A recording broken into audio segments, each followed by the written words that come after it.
j'en discute avec les journalistes Manon Cornelier, Mélanie Marquis et Joël Denis Bellavance. Bonsoir à vous trois. Bonsoir. Je vais commencer de façon générale. Manon, est-ce que le premier ministre a passé son premier grand test de son gouvernement minoritaire avec son discours?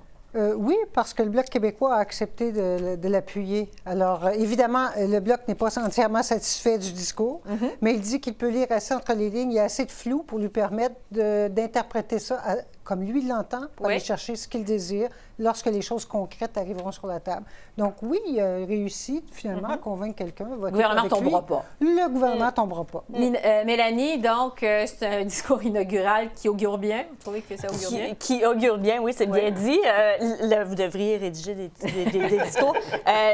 Oui, effectivement, parce qu'on sent que M. Trudeau a été à l'écoute de tous les chefs qui se sont succédés dans son bureau. Maintenant, la drôle de situation qui s'est produite, c'est que en raison de l'appui du Bloc, en fait, on n'a pas besoin de l'appui du NPD. Oui. Donc, même si là-dedans, il y a beaucoup de choses qui sont taillées, qui semblent de tailler sur mesure pour plaire au NPD, le chef Jog Meeting est sorti par après en hésitant à dire si oui ou non il allait l'appuyer. Étant donné que lui, selon ce qu'on nous a dit, ne peut pas présenter d'amendement, bien, ce qu'il a dit, c'est, écoutez, dans la forme actuelle, on ne peut pas l'appuyer, mais ça a pris 15 minutes avant que finalement il faille le dire. Donc, ça nous a placés dans une dynamique où le NPD s'est retrouvé un peu à la remorque du Bloc québécois, parce que M. Trudeau avait besoin de l'appui d'un des deux partis. Alors, à partir du moment où le Bloc était là, c'était cuit pour le NPD, au fond. Joël Denis, on s'en parlait ce matin, l'importance du ton conciliant, du compromis. C'est ce que vous avez senti dans ce discours? Oui, on peut dire que le gouvernement Trudeau passe haut la main ce premier test. Je suis convaincu qu'il va y avoir des stratèges libéraux qui vont s'ouvrir une bouteille de champagne pour célébrer. À ce point-là? Parce que, parce que je pense que beaucoup des éléments qui se retrouvaient dans la plateforme électorale se retrouvent dans ce discours du trône. Donc, les libéraux peuvent dire qu'ils sont restés fidèles à leur programme tout en obtenant l'appui d'un parti de l'opposition, ce qui est quand même un coup de maître. Et oui, il y a eu plusieurs appels à la collaboration. Et une ligne, moi, qui m'a beaucoup séduite, c'est il y a de bonnes idées dans tous les partis et ce gouvernement est prêt à prendre de vous et à travailler avec vous au cours des prochaines années. Donc, déjà, cet appel est assez bien senti et je pense que ça a séduit suffisamment le Bloc québécois pour l'appuyer. Bon, pour ce qui est des priorités, 5 grandes priorités, on les a énumérées. Manon, est-ce que c'est en phase avec les promesses des libéraux pendant la campagne? Oui, comme le disait Joël Denis, c'est un discours du trône qui respecte le programme. Il n'avait pas le choix. Il vient d'être élu, ce gouvernement. Mais c'est écrit de façon assez floue pour que on réponde aux attentes des autres partis en autant qu'ils ne s'accrochent pas sur le libellé trop. Mais c'est assez flou pour permettre une marge de manœuvre, en quelque sorte. C'est l'exercice qu'ils ont réussi. Oui. Ils n'avaient pas beaucoup de choix, de toute façon. Mais oui, les priorités sont là et on insiste, on n'a pas le choix, sur la question de l'environnement, les changements climatiques. Mais on passe, et là, il y a une frustration du côté des conservateurs. Lorsqu'on parle des régions ressources, qu'on dit effectivement, il faut qu'ils aient accès au marché, qu'on prenne soin de leurs travailleurs.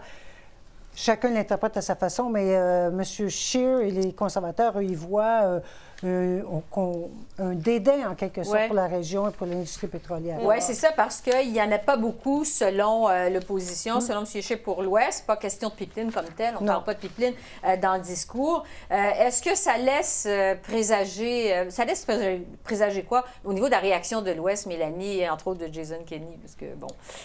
C'est un joueur important sur la scène. De l'Ouest. J'ai pas l'impression que ça va apaiser la colère de l'Ouest. Il n'y a pas de mention de pétrole, il n'y a pas de mention de Trans Mountain, mais encore là, c'était un jeu d'équilibriste parce que si M. Trudeau était allé dans le détail, avait parlé de pétrole, de Trans Mountain, là, oui, l'appui du NPD et du Bloc risquait de ne pas suivre.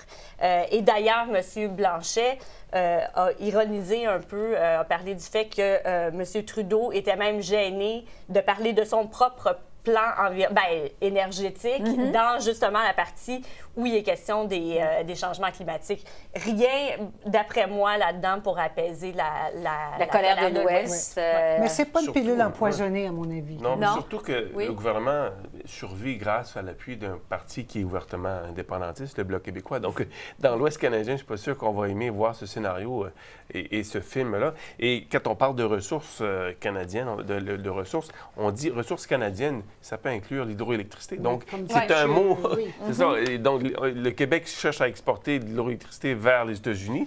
c'est un mot qui passe partout et qui va satisfaire, je pense, les environnementalistes comme peut-être Stephen Guilbeault, Ressources canadiennes. C'est un mot assez large. Sur la réaction d'opposition, les conservateurs, d'abord, Andrew Scheer a dit, bon, c'est une insulte aux gens de l'Ouest. On a l'impression qu'il est encore en mode électoral. Est-ce que c'est une attitude qui va lui servir, Manon?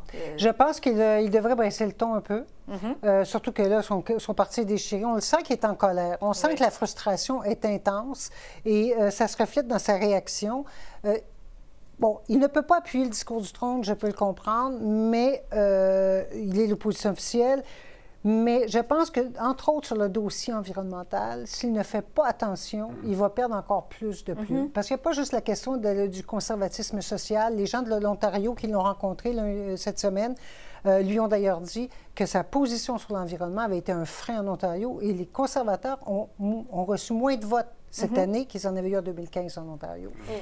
Sur le Bloc québécois, et François Blanchet avait déjà averti, on va faire tout pour que ce gouvernement-là fonctionne. D'ailleurs, il a dit aujourd'hui, on va voter pour le budget. Est-ce que, Mélanie, le Bloc va être le plus grand allié des libéraux pendant cette session parlementaire? Il faudra voir comment M. Blanchet joue ses cartes. Il a vu neiger, il n'est pas né de la dernière pluie, M. Blanchet. Il a jusqu'à présent assez bien manœuvré parce qu'il s'est présenté en disant, justement, vous le disiez, on veut que le Parlement fonctionne, en adoptant un ton très conciliant avec M. Trudeau. Et même aujourd'hui, je vous dirais, il a été un petit peu plus incisif, il a attaqué un petit peu plus les libéraux. J'ai l'impression que la stratégie va être vraiment ce qui est la raison d'être du parti, à tout le moins à ce moment-ci, parce qu'on n'est pas dans un contexte où l'indépendantisme est mis à l'avant-scène, mais M. Blanchet, je pense, va réussir à être un bon négociateur. Oui, c'est intéressant quand même. Évidemment, là-dessus, le Bloc va choisir ses batailles. Dès lors où on va voir le gouvernement du Québec se frotter avec le gouvernement fédéral, on va voir le Bloc québécois se ranger rapidement du côté du Québec pour justement alimenter le nouveau nationalisme qu'incarne la coalition Avenir Québec. Donc là, il y a un peu une petite paix, une petite trêve entre Ottawa et Québec, mais ça va venir assez rapidement sur des questions d'immigration, peut-être même sur la loi 21. Donc, à surveiller, le Bloc va choisir avec délicatesse et de façon stratégique ses batailles. Les batailles qui vont venir à la Chambre des communes. Il a déjà donné un avertissement sur la question de la santé. Là. Il dit que les provinces, d'ailleurs, ont fait la demande en début de semaine. On veut une augmentation du transfert, pas des programme à la pièce. Et là-dessus, il a été aujourd'hui très catégorique. Il dit, on parle de régions dans ce discours du trône. Il dit, ce sont des provinces avec des parlements, avec leurs juridictions et leurs compétences. Et ça, là-dessus, je pense que c'est un avertissement pour M. Trudeau. Bon, on parle justement d'un avertissement à M. Trudeau parce que l'inconnu dans ce nouveau gouvernement minoritaire, c'est Justin Trudeau lui-même. Comment est-ce qu'il va agir? Bon, Joël Denis disait tantôt, il a réussi, il a passé son premier test. Mais est-ce que M. Trudeau a encore le droit à l'erreur? C'est difficile à dire parce que tout va se jouer, beaucoup va se jouer en coulisses. Ça va être une question de négociation. Il va en avoir beaucoup sur les épaules de M. Rodriguez, qui dit d'ailleurs que ça va être au cas par cas, parce que sur certains sujets, ils seront capables d'avoir l'appui peut-être des conservateurs et sur d'autres du NPD, d'autres fois du Bloc québécois. Pour l'instant, c'est le Bloc québécois. Mais en même temps, c'est réaliste. Là. M. Blanchet l'a bien dit. Il dit, écoutez, tout le monde vous dit, on va aller en élection, on va les défaire. Il dit, vous savez, c'est comme dans la chanson, tout le monde veut aller au ciel, mais personne ne veut mourir. C'est pas évident qu'ils ont l'argent non plus pour aller en élection. Exactement. Alors, il y a de la marge de manœuvre, je pense, un peu. Oui, bien, les conservateurs non plus n'ont pas le droit à l'erreur. Bien, en fait, et là, ça, c'est un gros problème aussi, parce que l'opposition est chambranlante.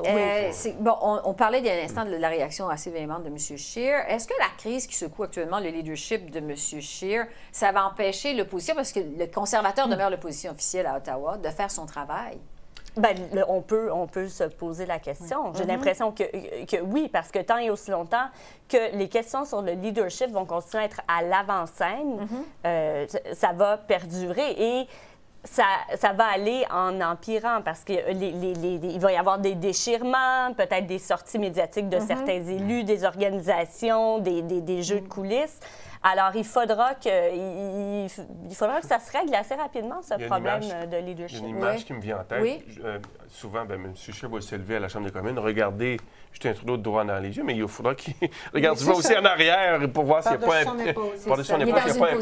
Oui, difficile parce que, bon, il doit convaincre ses propres membres qu'il est l'homme de la situation et convaincre le reste de l'électorat. Bien, d'abord, il faut qu'il convainque ses membres avant de faire la cour au reste des Canadiens. Donc, c'est pas une tâche qui est facile pour M. Scheer. Non, et Mélanie disait, bon, combien de temps on va tenir, Manon? Est-ce qu'il va tenir justement jusqu'au congrès du mois d'avril, M. Scheer, dans tout ça? Il a l'air très entêté. Je pense que s'il tient, ça va être par pur entêtement, parce que le contexte à ce moment-ci est très défavorable. Et moi, en tout cas, je pense qu'il va avoir tellement de difficultés, même aux communes, à contrôler toutes ces troupes qu'il risque de partir avant. Parce que chaque jour, dans les médias, on voit des gens de son entourage, l'establishment du parti qui... Il y a cette tournée qui se poursuit, Esther, et puis ce qu'on me dit, c'est que si M. Scheer sent qu'il n'a pas suffisamment d'appui, il n'aura pas à se faire humilier au Congrès, donc il va prendre une décision début de l'année 2020. Fin janvier, il va avoir un peu plus l'heure juste. Il ne se rendra pas jusqu'au Congrès, il passerait le flambeau à quelqu'un d'autre. Il reste à peine une minute. Je veux vous entendre très, très, très rapidement. Mais alors, est-ce qu'il y a quelque chose qui vous a surpris dans ce discours du trône, pour revenir sur le discours rapidement, aujourd'hui? Non, c'était tellement prévisible. Ben, tellement on travaille ensemble. Oui. Hein? Bon. C'est le thème. Mélanie? Non plus, parce qu'à partir du moment où on prend en considération que le discours du trône, c'était essentiellement un retour sur les promesses qui ont été faites en campagne électorale, qui avaient le contexte minoritaire. Je pense qu'on a mélangé tout ça, on en a fait quelque chose d'assez consensuel. C'était prévisible. Moi, ce qui m'a surpris, c'est l'allusion au gouvernement minoritaire passé, en disant que c'est possible de réaliser de grandes choses si on s'y met. Notamment l'allusion à l'STB Person. Ça m'a surpris. Donc, ça veut dire que M. Trudeau rêve de créer de grandes choses, à l'instar de l'STB Person. Évidemment, c'est l'avenir qui va nous le dire. Voilà. Joël Denis, Mélanie, Manon, merci beaucoup. Merci.